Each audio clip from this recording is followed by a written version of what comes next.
On PC and mobiles, I will show you in a few moments how to join Rise of Kingdoms Discord server. It is the same method on both PC and mobiles.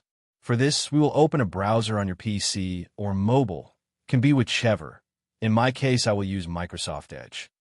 Now click on URL bar and type this URL to be able to join this Discord server.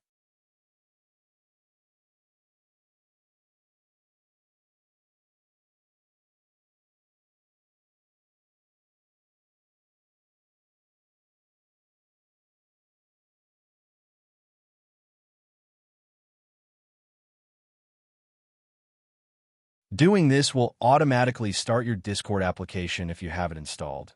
Then click Join, and you will have access to the Discord server.